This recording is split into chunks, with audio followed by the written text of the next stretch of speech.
Hello, all you hardcore boxing fans out there. How are you doing? It's Russell here from Porky's Corner, the voice of hardcore boxing.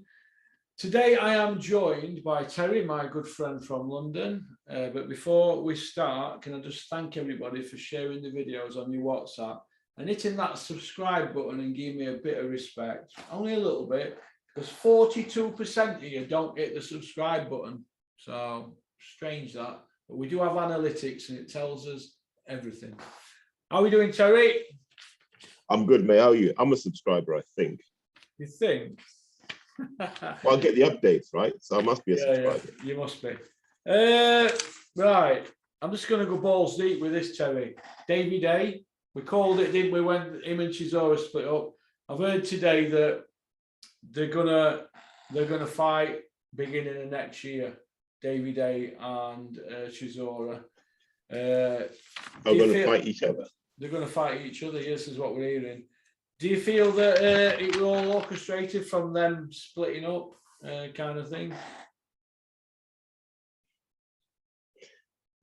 So here's the thing, and I was close enough, like 5.5 years ago, probably more than that. I saw the first comeback. I wouldn't want to see the second comeback. I don't think there's that much left. And the thing with Derek is there's a fair bit left in it, right? So it wouldn't be pleasant. That's what I say. It wouldn't be pleasant. And I just don't want to see it. It's not great for boxing. If you had told me that he was going to fight someone like Tava, okay, for nostalgia's sake, fine, I'll watch that. But not against a live competitive heavyweight, no. Joe Fournier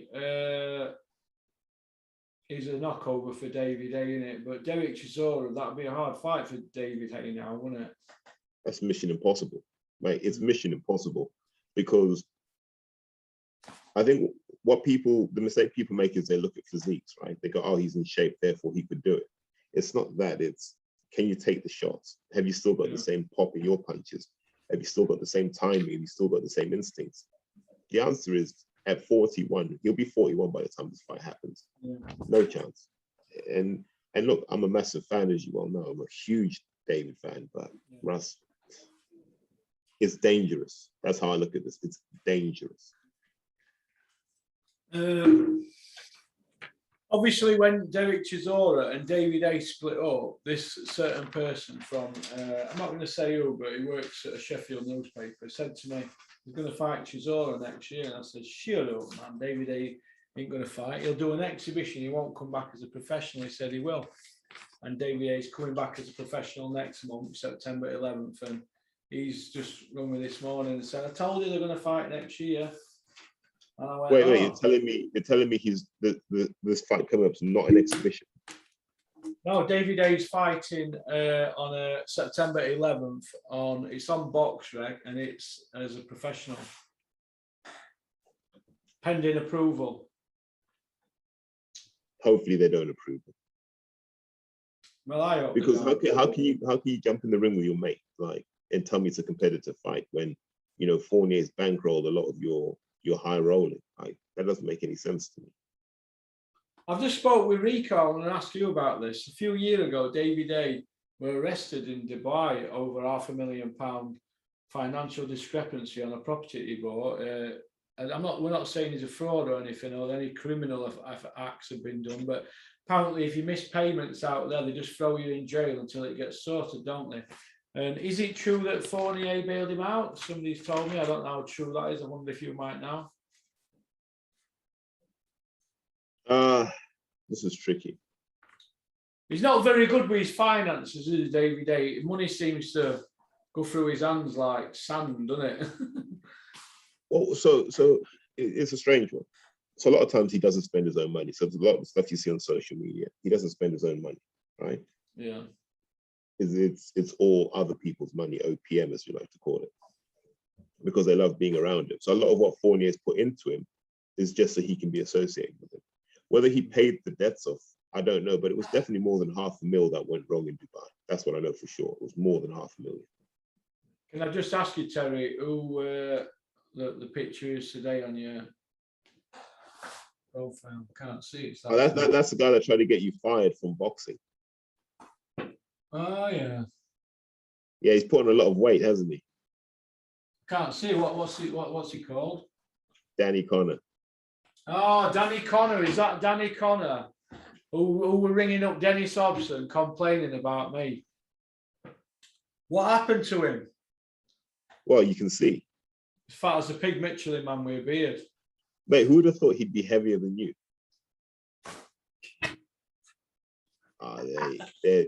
That's the comeback we want to see. Don't call me fucking arm specialist for an oak kid.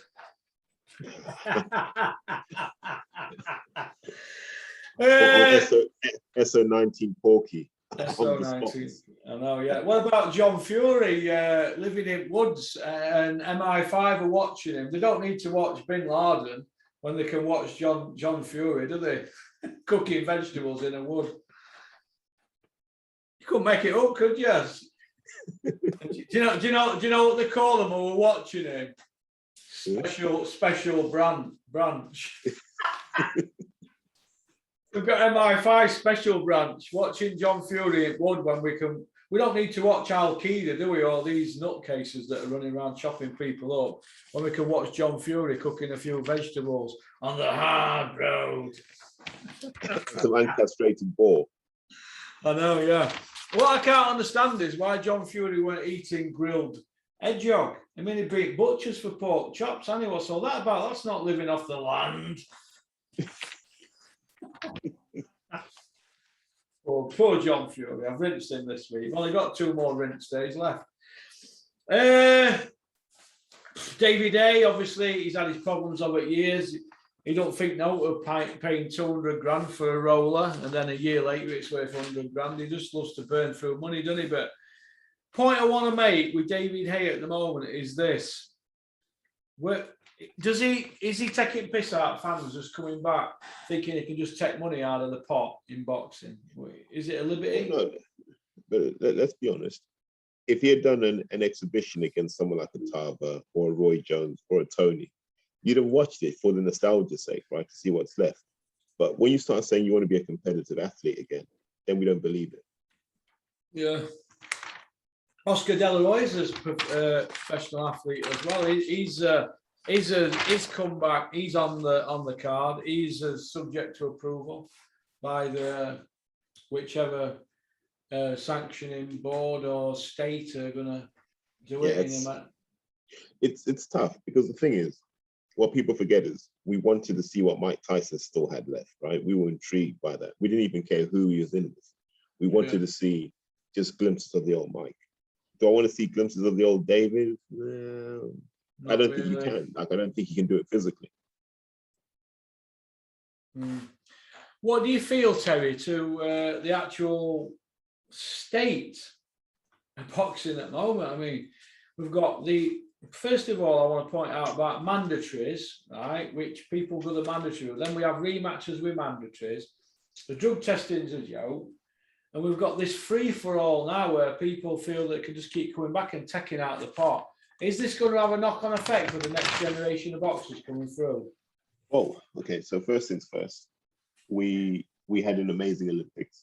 Yeah. So Galal Yafai, Lauren Price, and for my Irish friends, Kelly Harrington, all amazing performances to win gold.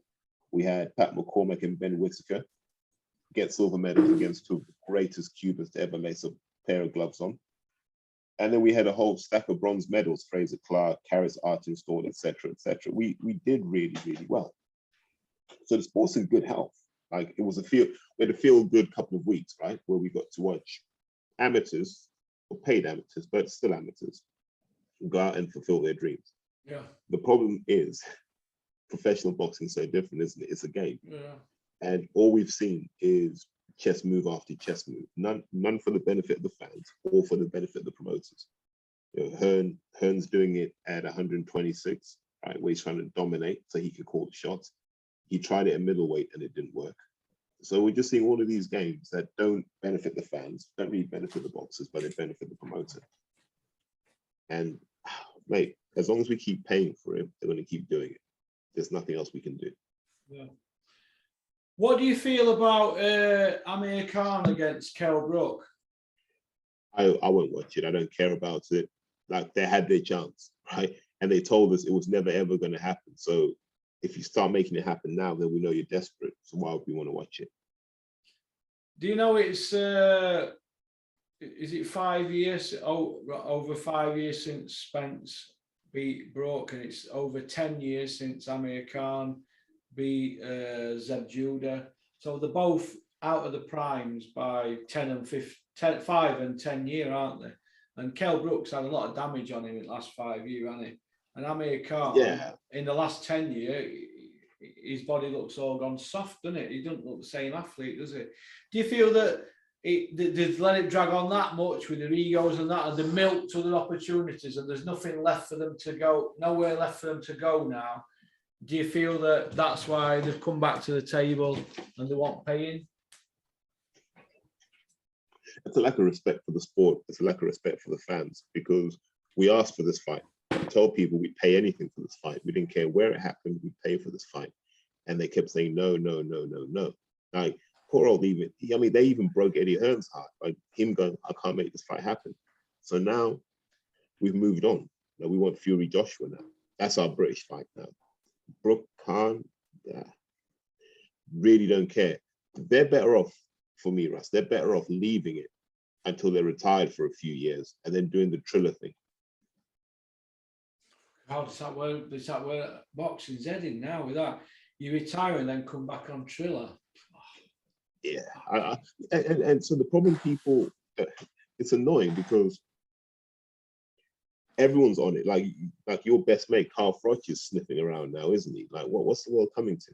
No, the Roy Jones fight's not happening. There's no funding. Yeah, but he's still sniffing around. Why is he sniffing around? He's got enough money. I don't know. I don't think he's going to fight again, Carl. I don't know. Maybe. And if he did, how would you feel about that? I don't think I'd be too happy, to be honest, because he's had a. Would he be a helmet? He'd get helmet votes, and if he got them, I'd have to put him in the helmets. He won't go down too well, would it? But if he got the votes, he'd be in it, because he don't need the money and he's got no to prove.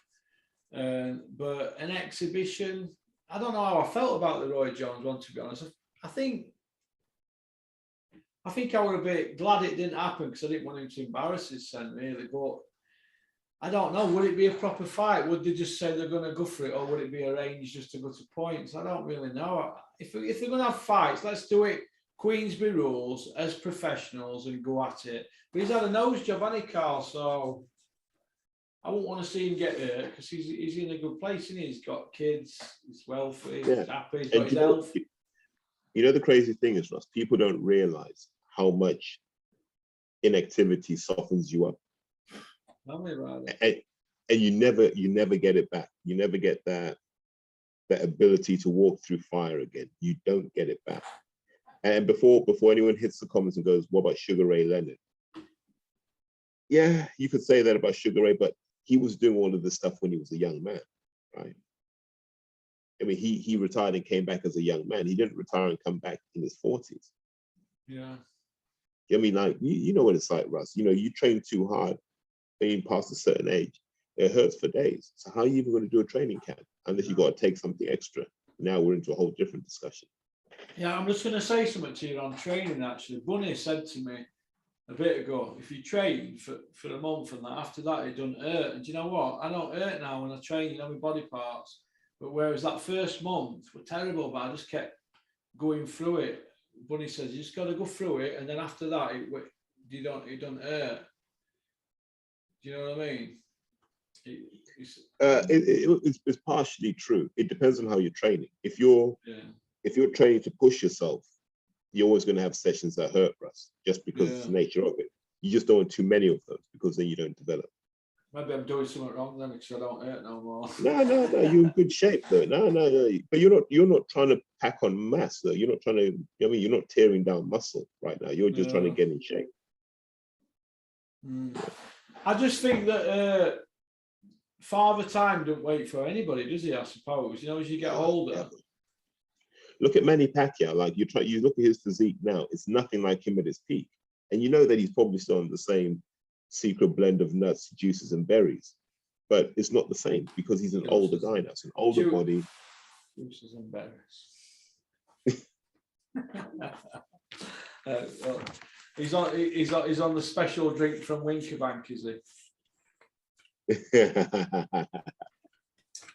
Okay. The Tyson Fury situation. He's getting a lot of blame from boxing people. Dylan White and other people are accusing him of putting the heavyweight division into a bit of a mess. He's getting blamed for it, Tyson. And do you feel that's justified? Yeah, I do. I think Joshua's ready to go with anyone at any time. If the money is right, Joshua will fight. He's not the problem. You've never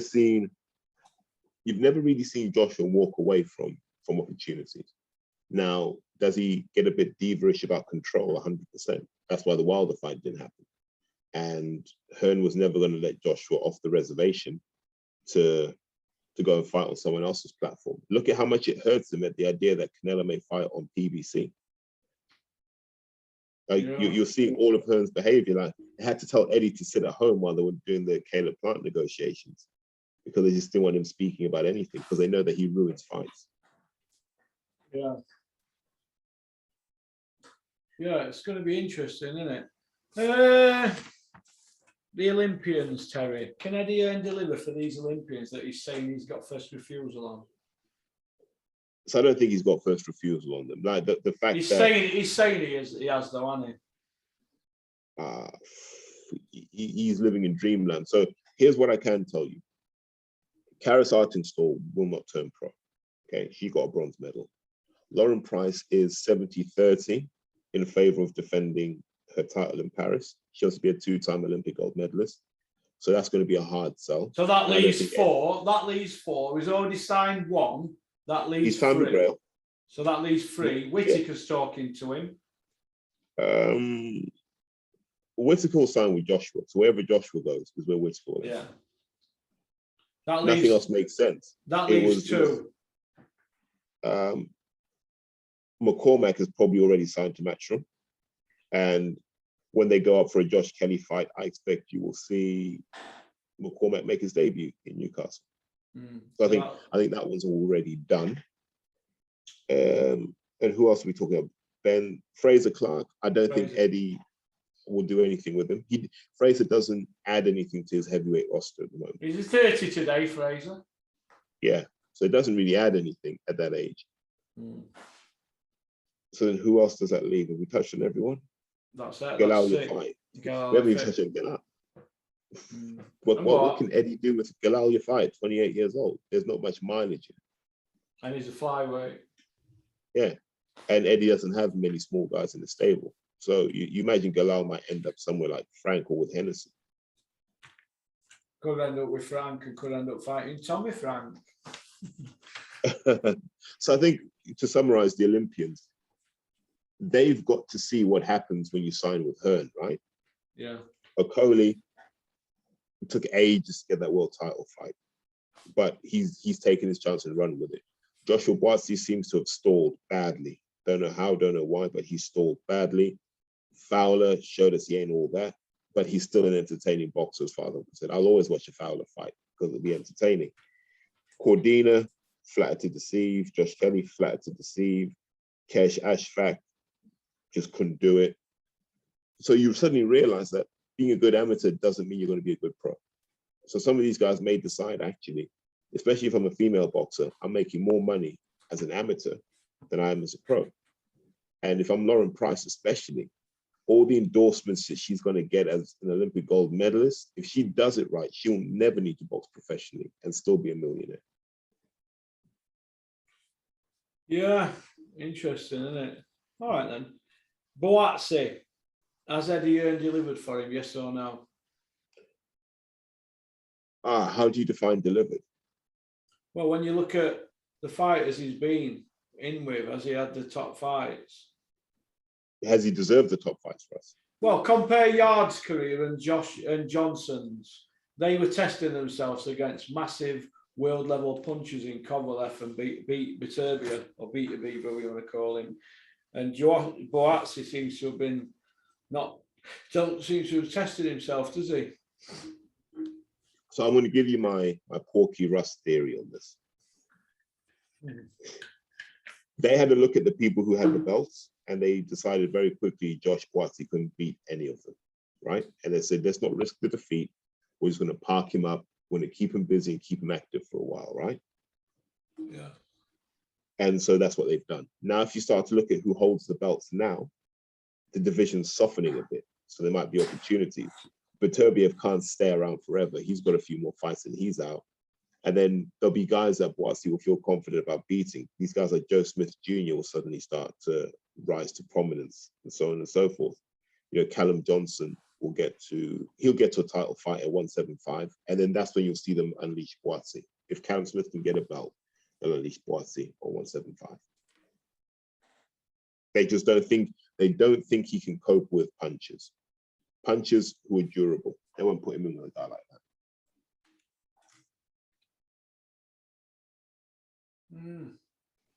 Interesting, isn't it? Interesting.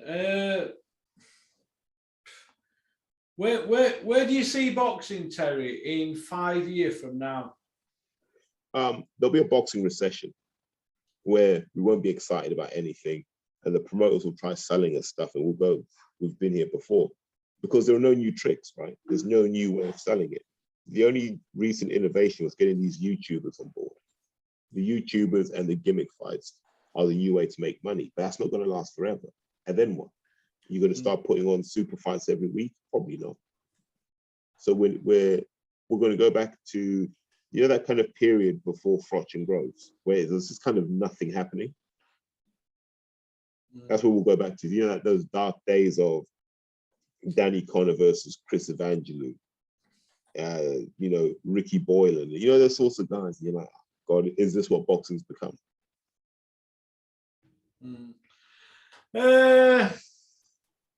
You look broken, you look depressed. What? You look broken and depressed about the state of boxing. Fuck it. I'm going right. You know what it is, mate? I'm struggling for content here with good boxing. Here, I'm struggling personally, and I know other YouTubers are, because I always have a little flick through and look at the channels and say, well, let's see what's they're saying. And I look at it and I think, well, they're talking shit. They're not doing anything. They're not saying that. Why are they not saying that? And I'm looking, and people just don't know what to say, do they? Well, we're fucking going around in circles, aren't we? It's such a load of shit. Yeah, that's the problem. So the problem is we spent ages, right, thinking that this was an unlimited source of money you could tap into, and DAZN had their little plan and their little scheme, and they had this and they had that. And all of a sudden, it's dawned on everyone that we need the big fights. But we've conditioned these guys for so long that they can drag it out, that every boxer is just dragging it out. You know what we need now? Too many boxers want to be businessmen. What we need now is Tyson Fury to do something, and Wilder and Joshua and Dylan White, all them to all get their heads together and say, listen, the sport's dying on its arse in front of us all. If the heavyweight division's not thriving, the rest of the divisions are not going to thrive.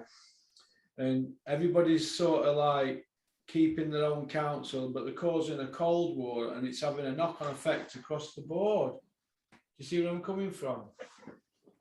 Across the I don't mean across the British boxing board. I mean across the whole boxing board. You know, sorry, across boxing as a whole. I mean, yeah, you know, you're spot on. It's like when Man City bid 100 million for Grealish, right? Yeah.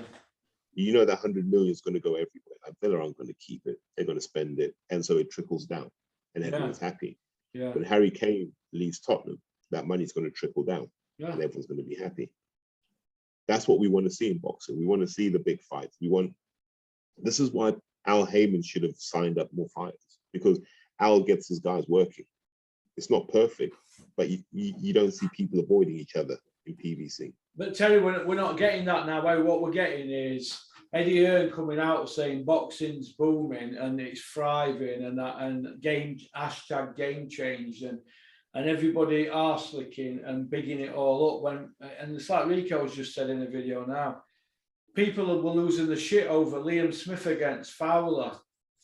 but that should just be the standard fucking bog standard show note to get excited about. But people are actually getting excited about Beefy Smith, who's probably British level now, coming down, and Fowler, who's probably just approaching British level, and he's 31 next birthday. He's not that much younger than Beefy.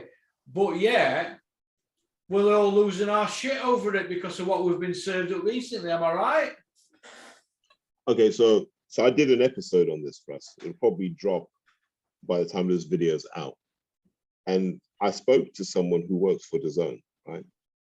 There's method to the madness with the fight camp. So the fight camp is essentially what you call a beta test, right? So you build this tech platform so people can consume live boxing.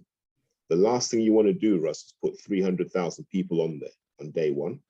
Yeah. Because if it screws up, you've just pissed off 300,000 people. It's embarrassing. Yeah. So what do?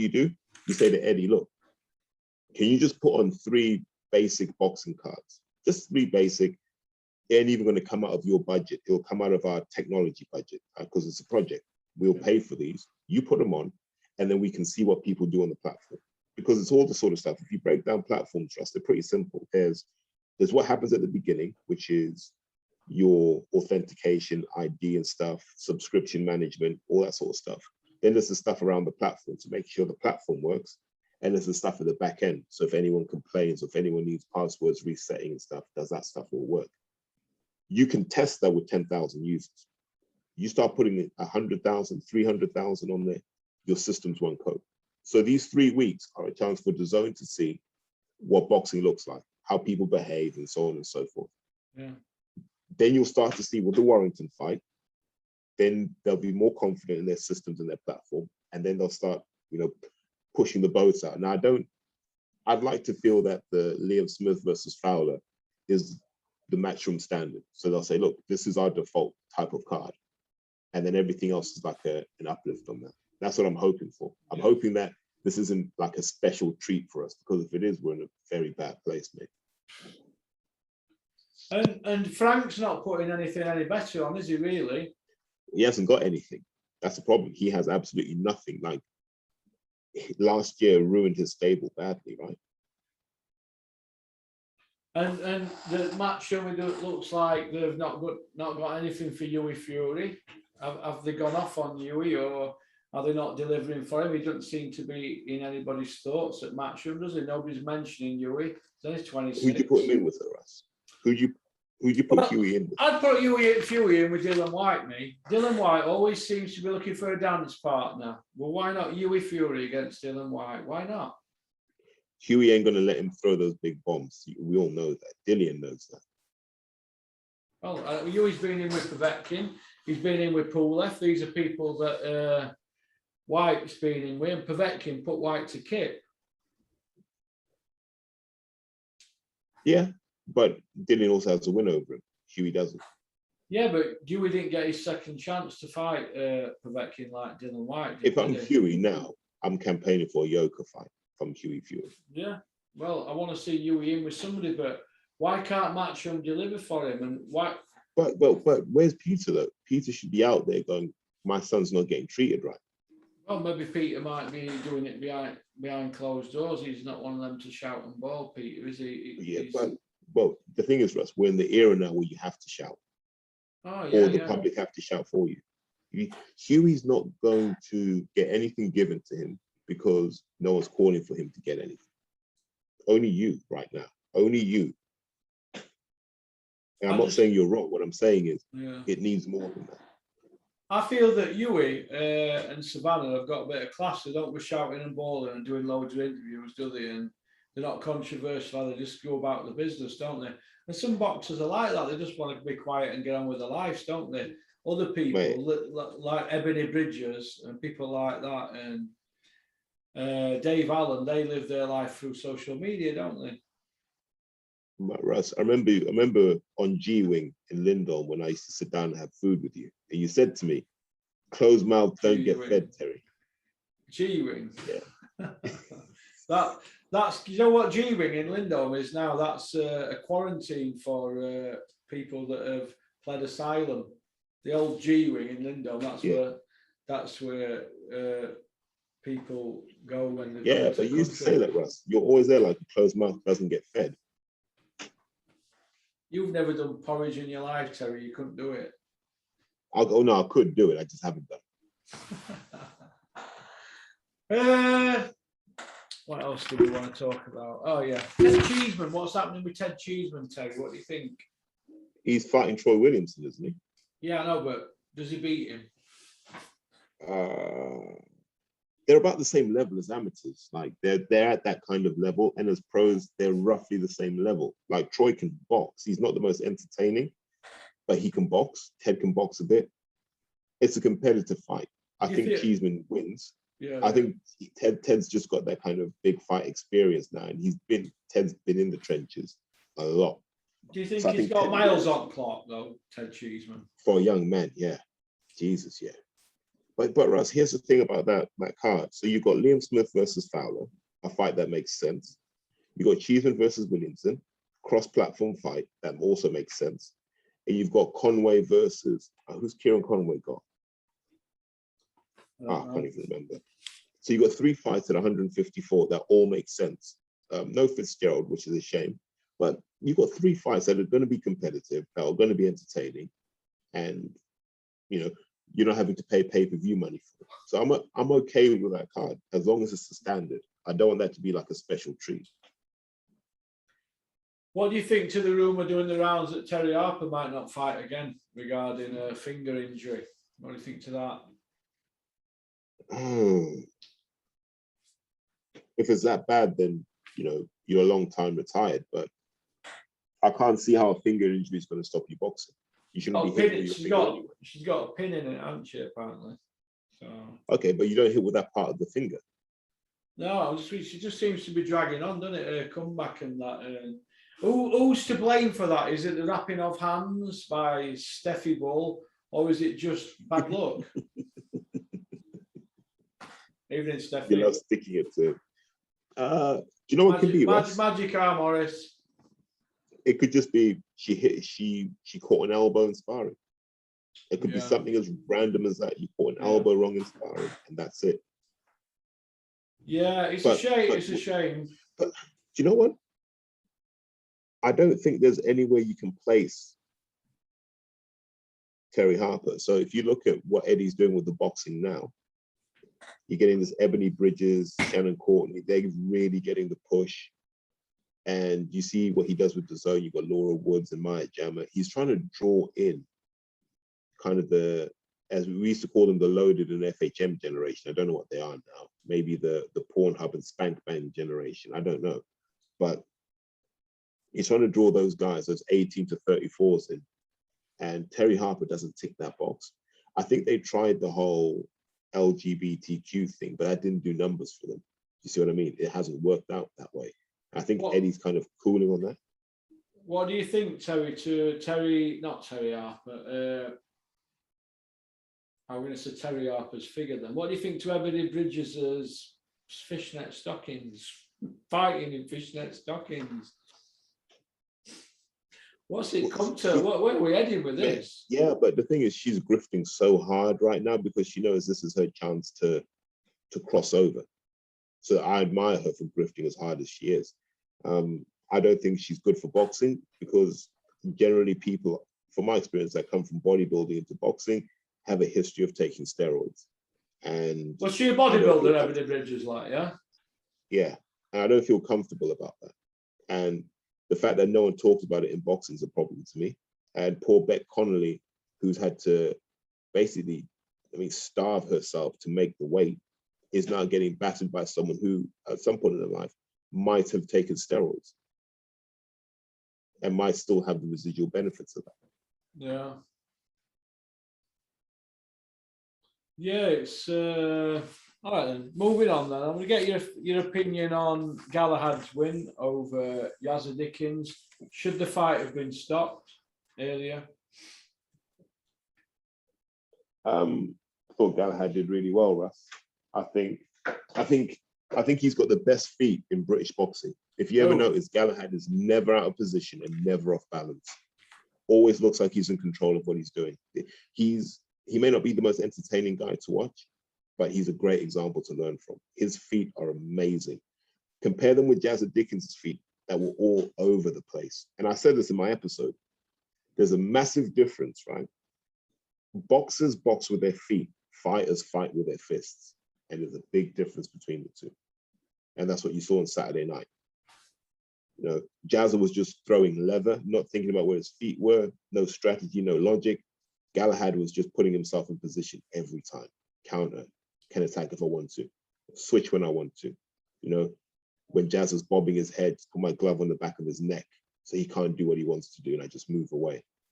And slowly just started breaking him down. And so you said to me, should the fight have been stopped before? Jazza was falling in love with this idea of someone being a warrior, being brave, but he was getting battered in a fight he was never going to win. He was never going to knock Galahad out. His corner should have just said, mate, we're pulling you out.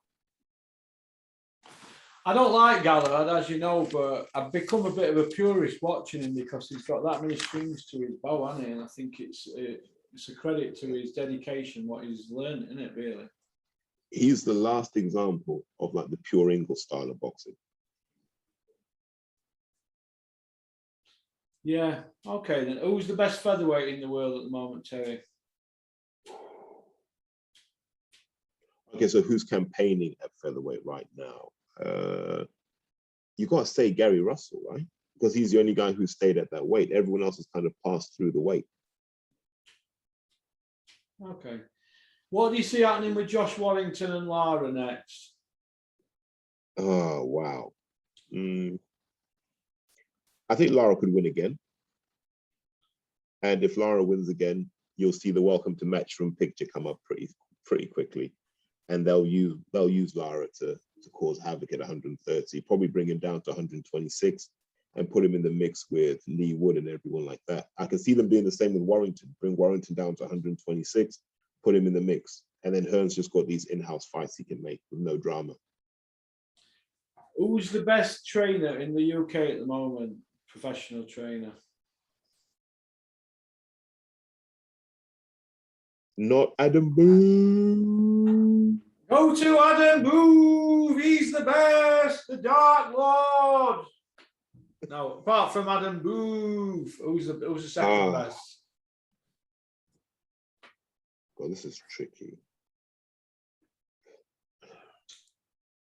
Now, I could reel off names like Adam Martin, Eddie Lamb, Roy Connor, all the Lodge guys who I think are damn good trainers, just never given an opportunity.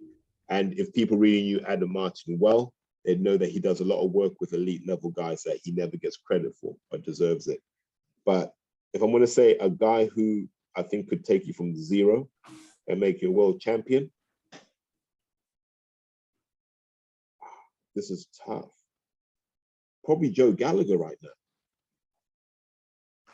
On achievements, Joe Gallagher's top dog because he's Ring Magazine trainer and he's won more belts than anybody with his fighters. But yeah, it's between Joe Gallagher and Shane. Yeah, what do you feel about Gareth A. Davis running around? He's a good trainer. Gareth A. Davis, the cat. No, what do you think about Gareth A. Davis speaking to the chosen few about Ben Davidson being Ring Magazine Trainer of the Year? So I'm not one of these guys that's going to do Ben down. I think he's done well for who he is and where he is. Yeah, I think he needs to take someone from debut. Yeah. That's what I wanted to say. I just think that Ben Davidson's still a bit of a kid, isn't he, really? He's a bit inexperienced and he's one for the future. Hasn't lived life.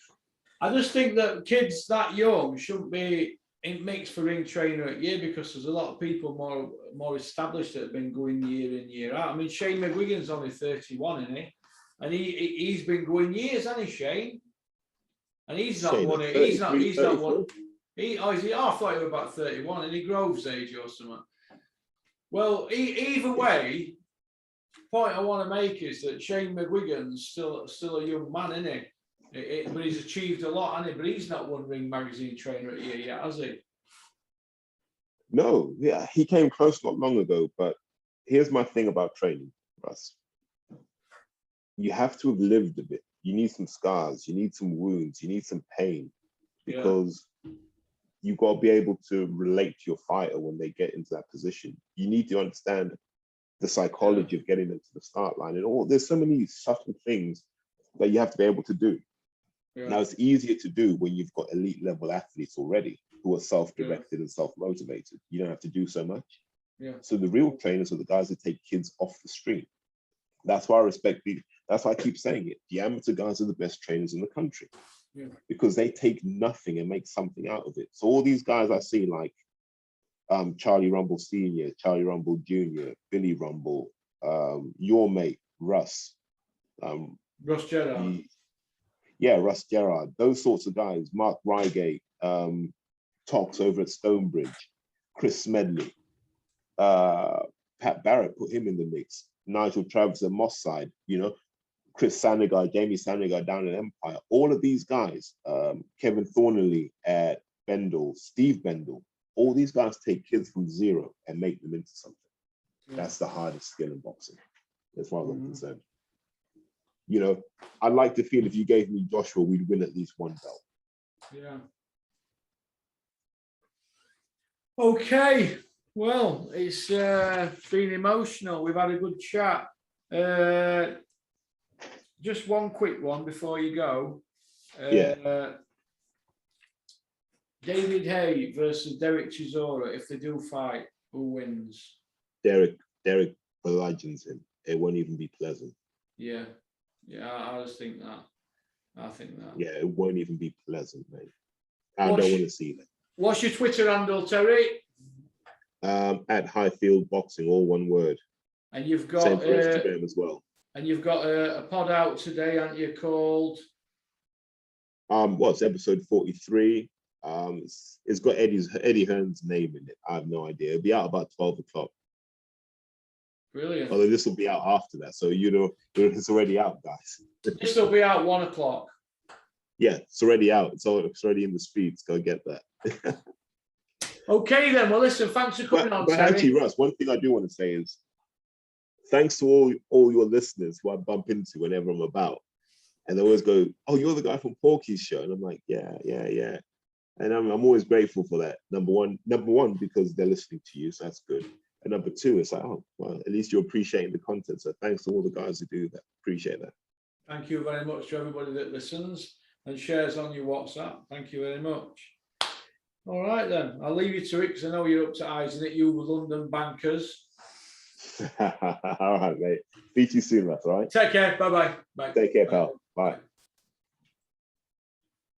Well, that were Terry from London. Good bloke. Big shout out to Arlie J. Marshall. When's Terry back on? And Rico. Well, you've had Terry on today and you've had Rico. Big shout out to my pal Paul from Kent. Hope you well, Paul.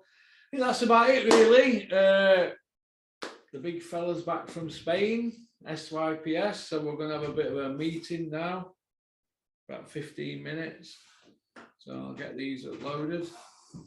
And that's about it. So peace out. Keep on trucking. Keep supporting boxing. Where's my glasses? Oh, they're here. Don't have nightmares.